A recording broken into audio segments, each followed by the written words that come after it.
Opie and Anthony, we got to go right to the phones. We got Dana White from the UFC on the line. Dana. What's up, buddy?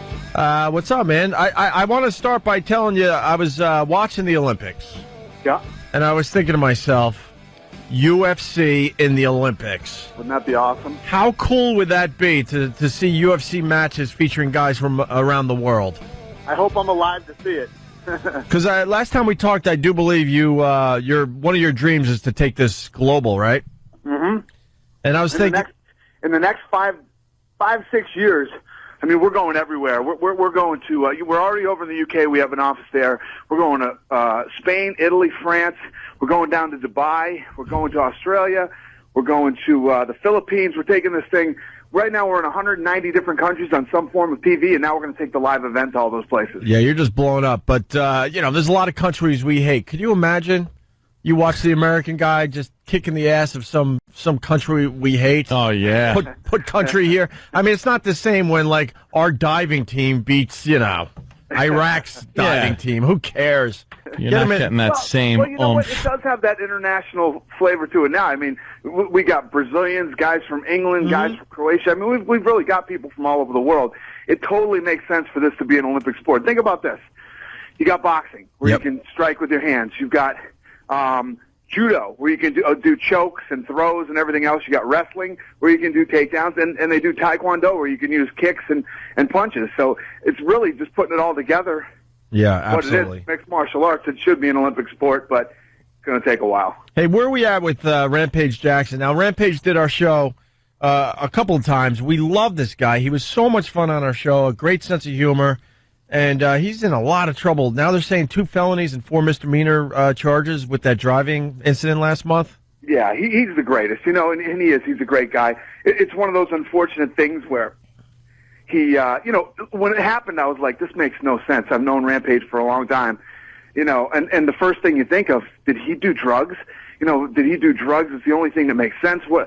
So I flew right down there. What happened was he didn't do drugs. He wasn't drunk. He got something called delirium. It was exhaustion and dehydration caused delirium. So, he's in trouble legally, but, when he gets in court, the guy had a physical condition, what are you going to do? Well, after he lost, what happened? He stopped eating and he was just drinking energy drinks or something like that? He went on a fast. He started fasting. He stayed in Vegas, was hanging out at the pool started fasting, didn't eat or drink water, was only drinking energy drinks, which kept him up for like 4 days.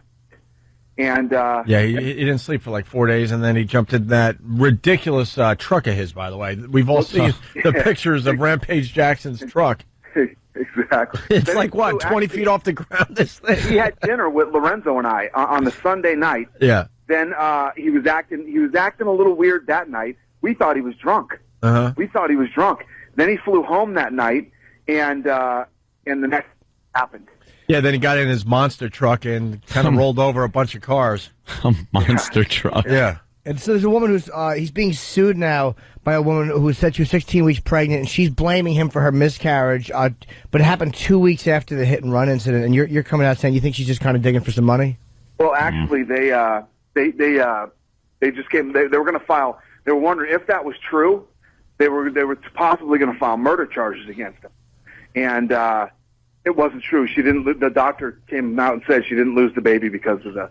Oh, okay. Oh, okay. So that's not going to happen. Good. Hey, Rampage knocked her rearview mirror off when he drove by her. Okay.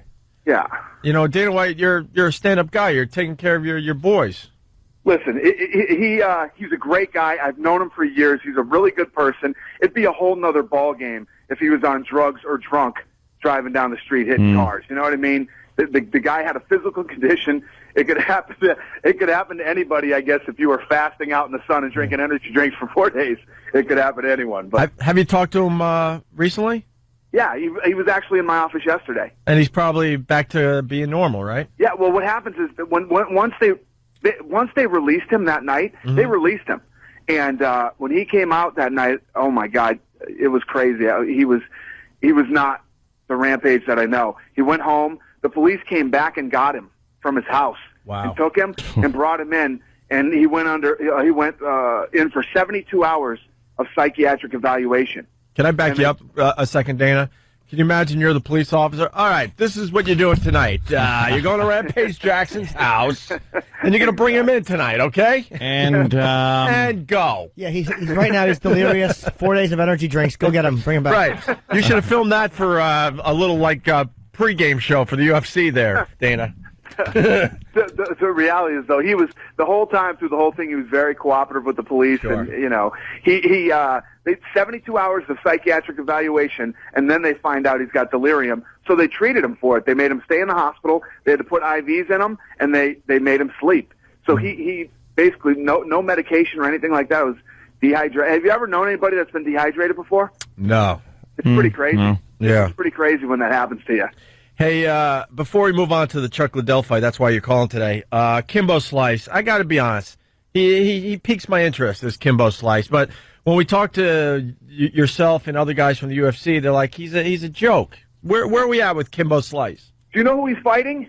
Who's Ken, fighting next? Ken Shamrock, right? Yeah, come on. Who used to be in the WWF, but before that, he was an Ultimate Fighter. Ken fought in the UFC too, and he fought in Pride. Yeah. Ken's won like one fight out of his last 10 fights. Yeah. He's 50 years old, for Christ's sake. Is he really? That's who they're putting him in against. And before that was Tank. You know, the reality is Kimbo Slice is always going to be the toughest dude at the barbecue.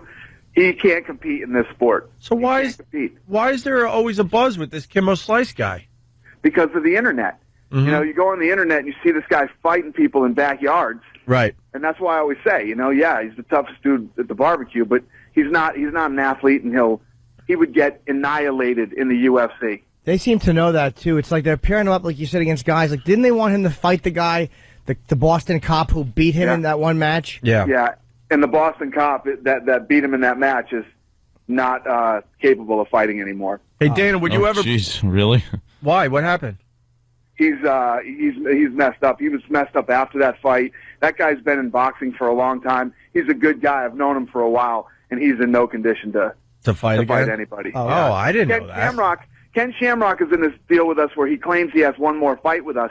We thought Ken retired after he lost the third time to Tito, and the same thing. We didn't think it was safe for Ken Shamrock to be fighting in the UFC. And you want to know what the reality is?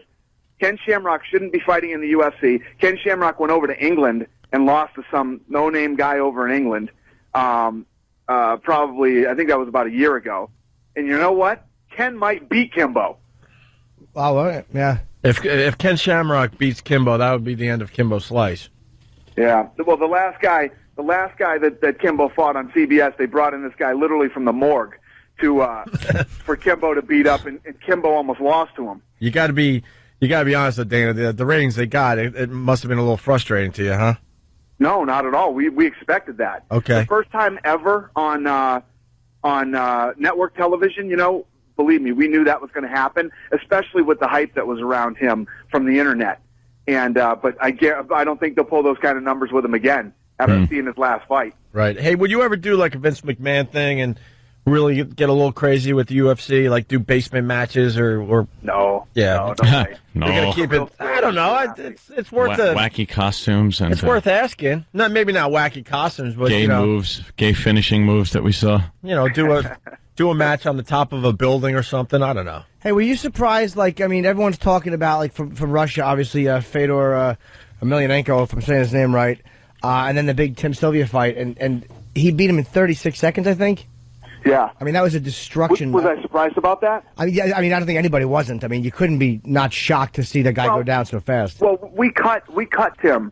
That's how Tim ended up over there. We cut him from the roster. And realistically, when you think about it, he fought Andrei Arlovsky. Arlovsky dropped him in the first 10 seconds of the fight. We fought Randy Couture.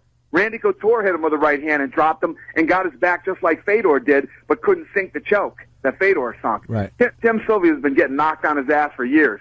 So Fedor went in and finished it. So do you want what's holding up this Randy Couture and Fedor fight? Because Fedor is, for the people that don't know, for all intents and purposes, he's undefeated. The only fight he lost was on that stupid that cut 17 seconds into a fight. So he's like the only undefeated heavyweight, I think, right? I don't know if Fedor's undefeated or not. I honestly don't know the answer to that question. No, he's lost one fight, but it was on a stoppage They because he had a cut, bleeding pretty and bad. they shouldn't have stopped it. Yeah. Where he should have actually won. He's an animal. Who was it against? I do not know. I don't remember the name, to be honest. But it was the guy headbutted him, and I think it was a headbutt or an elbow to the head. So the guy probably should have been disqualified. But it's not a real loss. Mm-hmm. Right. Do you guys want that fight with him and Randy Couture for UFC? Yeah, listen, at the end of the day, I always like to see the best fighters fight the best fighters. And there's only one way to find out who the best in the world is to have all the guys fight. You know? Yes, I would like to make that fight. I'd like to have all these guys fight each other, not just those two. Is the holdup that he only wants like a 1 or 2 fight deal and you guys want him for a lot longer? There's a million issues with that deal. You know, you got to understand his his managers are Russian, and when we were talking to the guys originally, they're like, yeah, my brother is the biggest concert promoter in Russia, and we own a piece of land there. We want you guys to build an arena. I mean, that's right. What we were talking about. We were talking about signing Fedor. We're like, no, we'd rather just sign Fedor to a few fights. We don't want to build the arenas in Russia. What do you think about, obviously, the fight you're promoting is Liddell, who we love, and Rashad Evans, who Rashad Evans, I think, is undefeated. He's like 16-0. And 1. He fought Tito to a draw. Yeah. And he's 16-0. Yeah, no, and he's psyched for this fight. He's excited to fight Chuck. I actually talked to Chuck yesterday. Chuck's in great shape. He said last week was his last really hard week of training, and he was really sore and beat up, and took the weekend off and said he feels sharp and fast, and he feels great this week. So the Iceman's in great shape. He's pumped for this fight, and so is Rashad, so it should be a good one. And what is it, a week from Saturday on pay-per-view? Yeah. UFC.com, of course? Yep. Yeah, I don't know much about Rashad Evans. I'm looking forward to this. I can't wait to see this one. Well, Rashad was the winner of Season 2 of The Ultimate Fighter. Oh, okay.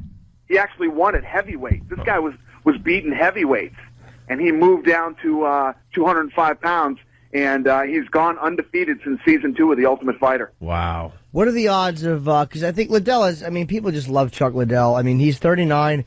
I mean, he can still obviously have some fights left because Randy Couture is, 45, and he's still doing great.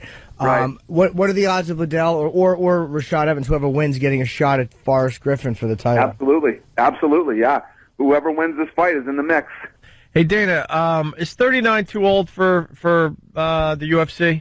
Like other sports, 39, you're starting to look at these guys, and they're losing a little bit. But it doesn't seem like that is the case in the UFC for the most part. In boxing, your career starts to decline at 30, 31. Yep. You know, these guys have more longevity because they don't take the punishment to the head that boxers take. You know, their whole careers, and it just depends on your body. If you can go, to 39, 40 injury free, absolutely you can continue to fight. And that has a lot to do with the skill of the sport, you think?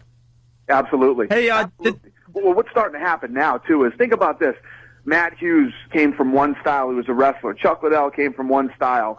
Randy Couture came from one style. All our big stars that have been around for a while came from one style. These new kids that are coming up, like the George St. Pierre's and kids younger than him, learned everything at the same time. These guys have been trained in mixed martial arts. The kids that are coming up these days are just getting nastier and nastier. I can imagine. Hey, did Brock Lesnar fight again yet?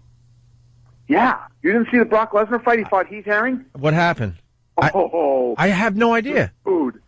You didn't see that fight? It had happened 2 weeks ago. Brock Lesnar fights Heath Herring, who is one of the most experienced guys in the sport, and a big guy, too. He's fought everybody. He fought over in Pride. He fought in... Brock Lesnar comes out, hits him with a right hand. He knocks him back, like literally across the octagon. Yeah. When he lands, he does a somersault backwards. And by the time he's rolling back up onto his knees, Lesnar's coming at him like a train, okay? And hits him with like a takedown, gets on top of him, and absolutely hammers this guy for 3 rounds. I mean, the beating that he gave him was unbelievable. This guy's the real deal. Brock Lesnar's just going to get better and better and better, and I don't know. He's going to be a force in the heavyweight division. Wow! So he came back strong from that first fight. Oh yeah. You know what? I had no idea. I'm gonna go check it out on YouTube. Oh, you got to see it. Cool. You got to see that fight. Hey Dana, we love asking you. You have so much effing money. What was the last? We do this every time with Dana. What was the last cool thing you did with your money? Did you fly all your old pals to somewhere cool? What did you do? What did I do? No, I'll tell you what I think I told you what I did last time. This time I'm hooking up with Billy Idol, and he's going to play for me and my friends at the Viper Room in L.A. What you just hired Billy Idol to play for you? Yeah. Like Jeff Spocoli. Dude, that is exactly what I tell the Red Sox. I go, I'm going to be broke like Spocoli, man. I had Van Halen play at my birthday party. Now I'm broke. Exactly. That's me. I think we're going to have Billy Idol on the show soon. He's a lot of fun, man. Billy Idol. I'm really excited about it. Cool. Bob Kelly and I, just a suggestion what you might want to do with somebody. Bob Kelly and I went to the after party after the Griffin Rampage fight, and it was really cool. But there was not a lot of women there. It was just mostly guys just kind of standing around. You might want to just have some hookers at these parties. That's my suggestion. Would be appreciated. Yeah, you might have some takers. I'll start blowing my money on hookers now. Yeah, well, just for us, because the comics stand there can't compete with the UFC guys to try to meet chicks. I have nothing to say. And we're still waiting for our private jet to check out one of these big fights there, Dana. Are you guys coming to Atlanta? When is that? It's a week from. Oh, that's the one? Okay, it's in Atlanta a week from Saturday? Yeah, I thought you guys said you were going to come to Atlanta. You said you couldn't go to the last one. Those two came. My phone's not ringing, my friend. What am I supposed to do? You're in. I thought you were already coming. Listen to this. I got this buddy of mine that lives in Boston. His name is Alex. This kid calls me. He's texting me 50,000 times a day because you guys said you were going to Atlanta, and he's like, "Will you sit me next to Opie and Anthony? Will you sit me?" I'm like, "Dude, he's like your stalker. This guy." I'm like, "I'm not putting you anywhere near these guys." I would fly to Atlanta, no problem. That's a quick flight. No problem. I got an old college buddy down there, and we got a huge following down there, and then we get to see some UFC stuff. I thought you were coming anyway. Well, and you're going to see your buddy Chuck Liddell fight. Yeah, absolutely. I'd like to see Liddell fight, man. I really want to see Liddell fight live. He's obviously the guy I like. Yeah. Well, it's done. You guys are in. All four of you coming, or just two of you? I don't know. We'll figure it out after the show today, Dana. Yeah, whatever you guys want. Wow. It's done. All right, Thanks, cool. Man. Dana White, we love you, man. You're doing, bro. Thanks. You're doing great. Of course, Chuck Liddell and Rashad Evans, Saturday, September 6th, live on pay-per-view. Go to UFC.com, right? Yeah, UFC 88, and this is a great fight. Hopefully, of course, personally, I want to see Liddell win this, and I'd love to see him get another shot at the title after this. Well, you guys are in. Atlanta, baby. I'll see you there. All right, Dana. Take care. Thanks, Dana. Dana White from the UFC, everyone. Yeah. Nothing. I'd love to see that Liddell fight. I really would, too. I've never seen him fight live. I mean, I've only been to one match. Live would just be insane. Plus, he's a good dude. And does Dana pay for the flights or no? Yeah, what happened there? Did we talk him into him actually paying for the flights? Are we private jetting, or what are we doing? Does Kenny have to get on the phone with the airlines? I'm going to Atlanta. I don't know. I would love to know that. Roland, figure out what Dana's willing to do for us. Certainly didn't pay for Make sure he knows that, there's a lot at stake here. If he does the right thing, we continue, taking his phone calls on this great radio show of ours. And even if he doesn't. If we have to pay for our own coach flights, then tell Dana to beat us. All right, we got to go over to the other joint. Yeah, the other joint. Later, dude. Back.